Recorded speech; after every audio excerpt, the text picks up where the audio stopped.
But the big story coming out of the Rumble involved Shane McMahon, who was brought in not only as a Royal Rumble surprise, but as a producer for the match, as he has been the past few years.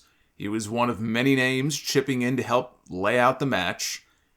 And if you have read all of the stories of this week, it seems like every day there's a new story or a new bit of information that comes out about this whole Shane McMahon Royal Rumble thing and things he wanted to do, or, the way he was acting behind the scenes. It's been this developing story throughout the week. You would read all of this and you would think this guy was the devil reincarnated and everything bad about that Royal Rumble match was his fault. Even though all of his ideas were supposedly rejected by Vince McMahon. a lot, if not all of his ideas, were shot down. Which makes it very strange that Shane would be the reason the men's Rumble sucked so bad. It's almost like they're trying to deflect blame or something. Because it could never be Vince McMahon's fault. Oh, no. Absolutely not. It's always those darn people beneath him. He's just powerless to do anything about it. But Shane was said to have taken on more interest this year in his role in the match, as bad as that Rumble match was. And it was very bad. One of the worst Royal Rumble matches that they have ever done. That is not what led to what happened the day after. It was his behavior backstage that is said to have led to WWE scrapping all plans for him for the Elimination Chamber and WrestleMania and sending him home. There goes the money. Vince McMahon fired his own son. Now, I think it was more a case of them just dropping whatever program they had in mind for him and sending him home on a temporary vacation. I doubt he answered his phone and got a call from Johnny Ace like everybody else does, although that would be fucking hilarious if he did. He effectively fired his own son. A week after Vince's mother died. Shane's grandmother. That's cold. That is cold. But Shane is said to not be working, and this has been the case for a while, really ever since he came back to the company. He has not been working in any kind of executive role. The last executive role that he had in this company, I think, was probably in 2009 when he up and quit. He was brought back strictly or primarily as talent, but he has been helping to lay out the men's Rumble the past few years.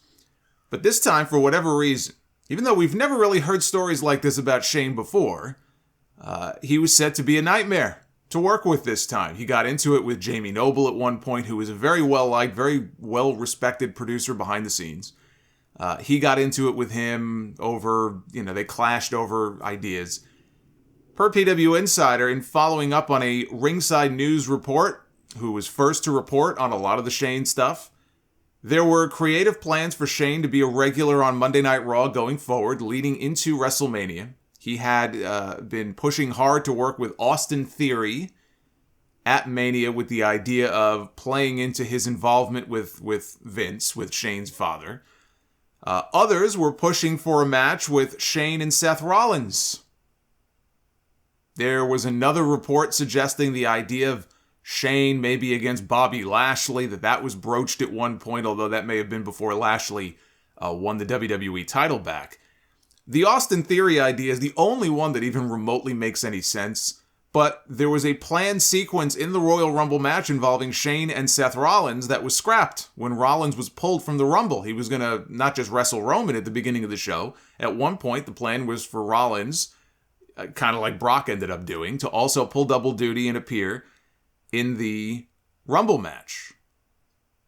And, we can talk about Shane McMahon, as we are doing right now. We can talk about Shane McMahon, but Vince McMahon is said to have taken a far more hands-on approach himself to both the men's and the women's Rumble, way more than usual. He was changing things literally 20 times before everything was finally settled for these matches. He was driving everybody fucking nuts with all of the changes, to the point that people didn't even know what their number was in some cases until they were literally about to go through the curtain. They didn't know what order the eliminations were supposed to be in. So it's easy to make Shane McMahon a scapegoat for everything that you've heard this week, but his father is not exactly blameless in this. It's too bad he won't send himself home. Or to the home, where he belongs. But on Monday afternoon, Shane was pulled internally from the Raw roster. He was not backstage at the show. It was said that he was very frustrated the day of the Rumble by a lot of his ideas being shot down by his father. He was said to be very upset that he wasn't allowed to do what he wanted and that he was greatly preoccupied by his own role in the match. Andrew Zarian of the Mat Men podcast said that there were also a lot of changes for what number Bad Bunny would enter the Rumble, which upset people because they came off completely disorganized. Here you bring in this major celebrity back, and it doesn't seem like you know what the fuck you're doing. So they felt it reflected poorly on them. All the dysfunction is just, it's embarrassing. But the fact that Shane McMahon and Bad Bunny were in the final four of this year's Royal Rumble should be enough to put heat on every single person who was involved in the planning of that match. That is absurd. That was those two names right there were part of your final four. Have them in the match. Don't have them in the final four and make the rest of your roster look less than. But the scariest part of all of this may be that Shane being frustrated that he wasn't able to do what he wanted when you consider what he did do. What the hell did he actually want that we didn't see? He came in, he was throwing those terrible punches. Kevin Owens had to sell for him. Matt Riddle had to sell for him. Owens hit him with 2 super kicks and went to throw him out of the ring. Shane no-sold him and reversed it and threw Owens out of the ring. You know, when news first broke that Shane was going to be back on the Raw brand and back for a WrestleMania match this year, I said on Twitter, why is Shane McMahon wrestling at WrestleMania still a thing?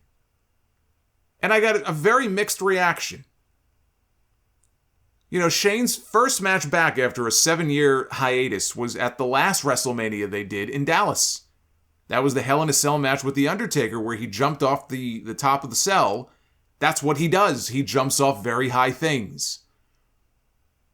One of the few times that he didn't was in the match that he had with AJ Styles at WrestleMania in Orlando. That was the best thing on an otherwise very dull WrestleMania. But he was also in the ring with AJ Styles, one of the best in the world. I would not expect AJ Styles to go out there and stink out the joint. It's kind of hard to go in there with AJ and have a bad match. There was a match with The Miz at WrestleMania 35 that was one of the best built matches coming into the show. It ended up being mostly a bore. I know some people are going to disagree. Oh, he jumped off the planet. It was a fucking bore. Everyone talks about that spot where Miz suplexed him off the platform onto the cardboard boxes down below. That does not make it a great match. Most of the stuff that he has done since then has not been good. The guy gets blown up just doing a promo. He's out there sweating bullets. He does not look healthy when he's out there. His offense looks like shit. You know, he was a novelty act. And that novelty has long since worn off with me. He was the one McMahon that at least was tolerable on television until he wasn't. Until they overexposed even him. And now it just feels like, well, it's WrestleMania time, so let's have the obligatory Shane McMahon match. That's how it ended up being with Triple H. Triple H has had some great WrestleMania matches. But it got to a point with him in recent years where it's like, well, it's time for the obligatory Triple H match. We just have to have, it's like a prerequisite of the show. We have to have Triple H in a match on the show. No, you don't. No, you don't. And that's kind of where I was with Shane and am with Shane McMahon when it comes to WrestleMania. The only Shane McMahon match worth having was against Triple H. I laid it all out after Shane came back to the company. You talk about a great story. There was a story there for the taking with those two. And they didn't do it. And now they'll never do it because Triple H is done. You want to get a sense of how serious his heart issues must be? Look at how they have hidden him away ever since. That was a lot more serious than anybody let on. But we did not need to see another Shane McMahon match at WrestleMania this year. Or someone like Seth Rollins, who's been doing great work recently, being wasted away in one. And thankfully now, we don't have to worry about that. But he will be back. Probably before the year is out, Shane McMahon will eventually be back. He can enjoy his vacation, and he can come back when they're desperate for another attraction for one of their Saudi Arabia shows.